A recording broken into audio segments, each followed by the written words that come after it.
کہ اگر وہ گاڑی سے باہر نہ نکالتی اپنے آپ کو اور کھڑی نہ ہوتی کار میں یا جو جیپ تھی جو بھی تھی تو ان پر حملہ نہ ہو سکتا. وہ ان کو ذمہ دار قرار دیتے تھے کہ انہوں نے بے احتیاطی کی. لیکن اگر وہ ان کو سیکورٹی اول تو سیکورٹی پرووائڈ کی جاتی تو ان کو یہ پھر کھڑے نہ ہونے دیا جاتا. بہرحال لیکن اب جو نامزد ملزمان تھے ان کی رہائی ہوئی, پھر خصوصی پروسیکیوٹر ذوالفقار علی وہ ان کو قتل کر دیا گیا. تو ایک سے زائد ایسے واقعات ہیں سارے کیس کی تحقیقات میں جو لوگ چاہے پروسیکیوشن میں تھے یا جن پہ الزام تھا یا وہ بری ہوئے یا وہ رستے سے ہٹ گئے یا ہٹا دیے گئے یا اللہ کو پیارے ہو گئے. ان گنت ایسے الزام تھا نا کہ پلان اس نے کیا, باقی تو پھر کارندے تھے. تو یہ اعزاز صاحب تھے, ابھی دستیاب نہیں ہے, جیسے ہی آتے ہیں ان سے ہم بات کرتے ہیں. اب جلسے پہ واپس آتے ہیں, ذرا جیسے ہی آئیں گے تو ہاں جی جیسے ہی آتے ہیں ان سے بات پھر کریں گے. تب تک جو بلاول بھٹو زرداری نے آج سپیچ کی اور زرداری صاحب نے کی اس کی جانب بھی آ جاتے ہیں. 10 نکات انہوں نے پیش کی ہیں کہ اگر مجھے موقع ملا عوام کی خدمت کا اور وزیر اعظم کے امیدوار کے طور پر انہوں نے پیش کیا آج اپنے ووٹر سپورٹر کے سامنے اپنے آپ کو, تو 5 سالہ پلان انہوں نے کہا پیش کیا کہ ایک تو تنخواہوں کو دگنا کرنا ہے, غریب عوام کو 300 یونٹس فری بجلی سولر کے ذریعے, ہر ضلع میں گرین انرجی کے نام پر خصوصی پارکس جو کہ ہر ضلع کو سولر سے بجلی فراہم کریں گے. تعلیم صحت سب کے لیے یہ جو ان کا پروگرام تھا اس کا اعادہ انہوں نے کیا. سیلاب متاثرین اور جو مستحق افراد ہیں پورے ملک میں ان کے لیے انہوں نے 30 لاکھ گھر بنا کے دینے کا وعدہ کیا ہے اپنی زمین اپنا مکان کے ٹائٹل کے ساتھ. وسیلہ روزگار کہ کسان خوشحال تو ملک خوشحال, کسان کارڈ کا اعلان کیا ہے, بے نظیر مزدور کارڈز کا اعلان کیا ہے. 70% آبادی والے ملک یعنی پاکستان کے نوجوانوں کو انہوں نے ان کو پیغام دیا کہ ان کے لیے بھی یوتھ کارڈ کا انعقاد وہ کریں گے. اس کی تفصیلات بھی بیان کر رہے تھے. میرا سوال یہ تو تھا ان کا پلان, اور اسکولوں میں بھی بھیجیں گے بچوں کو بھیجیں گے تعلیم سب کے لیے, یہ تو تھا ان کا پلان 10 نکات تھی. کیا ابھی تک جب کہ ہم 8 فروری کو الیکشن میں جا رہے ہیں کسی اور سیاسی جماعت نے اچھا یا برا کوئی ایسا 10 نکاتی پلان یا 5 نکاتی پلان دیا ہے کہ ہم یہ کریں گے؟ وہ جو جماعت اسلامی کا تو ان کا تو منشور بہت پہلے سے بہت پہلے آ چکا, سب سے پہلے ان کا آیا ریٹن, اتنا پہلے آیا ہے کہ لوگوں کو بھول گئے. تو اب مسلم لیگ نون جو ہے ان کا منشور بن رہا ہے, عرفان صدیقی صاحب وہ کام کر رہے ہیں کمیٹیوں کی صورت میں, چند روز میں میرا خیال ہے آ جائے گا. اور یہ آج زرداری صاحب نے بھی خطاب کیا ہے بہت مختصر. انہوں نے کہا کہ میں نے یہ جو اوپن کیا ہے نا ریفرنس جو ہے بھٹو مرڈر کیس جو ہے اس میں بس میں نے قرض اتار دیا ان کا. یعنی ذوالفقار علی بھٹو صاحب کو جو پھانسی کی سزا دی گئی اس کے بارے میں ایک ریفرنس انہوں نے دائر کیا تھا سپریم کورٹ میں جب وہ صدر مملکت تھے, کہ اس کے بارے میں سپریم کورٹ اپنی رائے دے کہ یہ کیس کی نوعیت کے بارے میں کہ کیا یہ درست فیصلہ تھا اور اس کا کیسے اس کا ازالہ کیا جائے. اب وہ ٹیک اپ کیا ہے قاضی صاحب نے. جی ہاں, اور جو پہلی سماعت تھی اس میں زرداری صاحب خود موجود, قاضی فائز عیسیٰ نے. اب وہ کہتے ہیں کہ میں نے قرض اتار دیا. اب ایک بڑی دلچسپ بات یہ ہے کہ بھٹو صاحب کے جو مخالف تھے وہ تو سارے اب ختم ہو چکے, کچھ دنیا سے رخصت ہو گئے. جو موجود ہیں نا وہ بھی ان کی مخالفت پہ تیار نہیں ہے. وکیلوں میں بھی مسلم لیگ نون, جماعت اسلامی, سب جماعتیں بھی جو ہیں. تو مجھے تو لگتا یہ ہے کہ بھٹو صاحب کے خلاف سوائے احمد رضا قصوری کے اور کوئی کھڑا ہونے والا ہی نہیں ہوگا.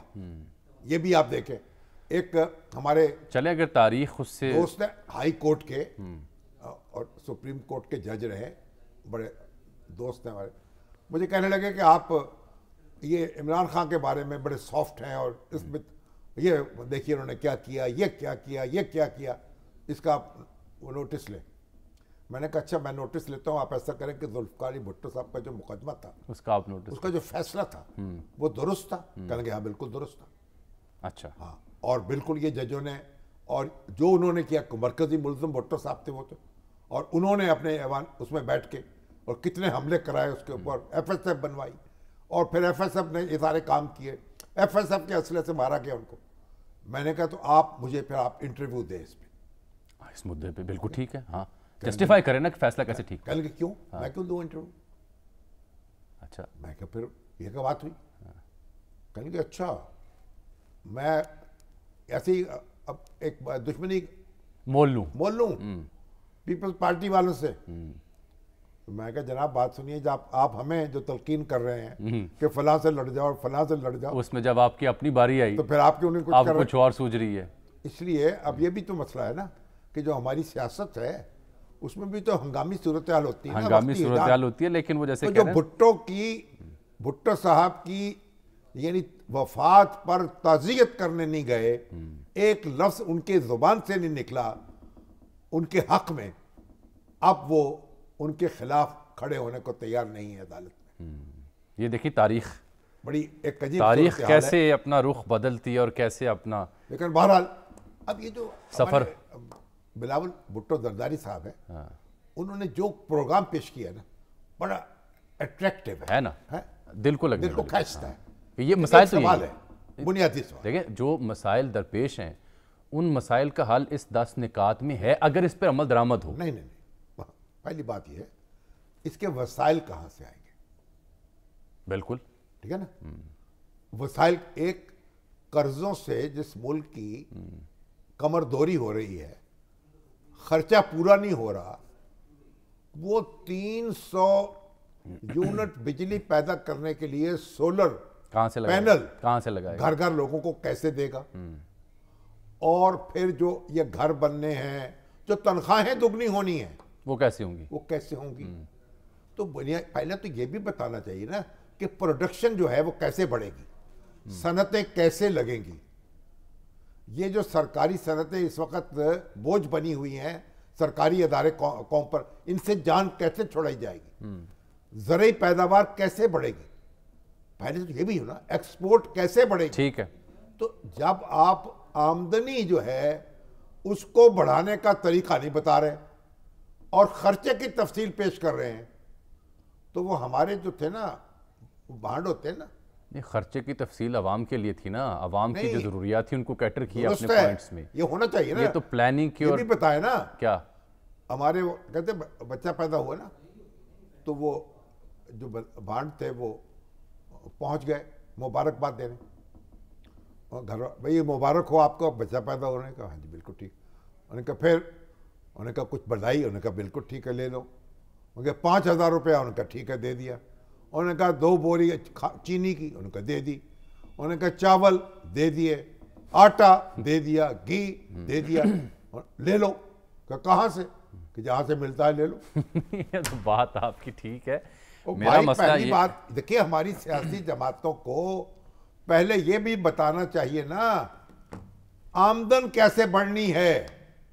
وہ بھی بتا دیں گے. اصل بات تو وہ ہے. وہ علاقائی تجارت کی بات کرتے ہیں زرداری صاحب، وہ گیس پائپ لائن کی بات کرتے ہیں، وہ جو انڈسٹریز ہیں ان کی، وہ انہوں نے گیس پائپ لائن بچھائی تھی نا. ہاں تو ایران کے ساتھ کیا بنا اس کا؟ بات تو سنیں، وہ ایران کی سرحد پر آ چکی ہے، آگے ہم لا نہیں سکتے کیونکہ امریکہ جو ہے اب آدھر سینکشن لگا دے گا. پھر زرداری صاحب چین کے ساتھ تعلقات اور تجارت کی بات کرتے تھے نا. سینکشن لگا دے گا امریکہ، اس لیے ہم اب وہ اپنے پائپ بچھا نہیں سکتے.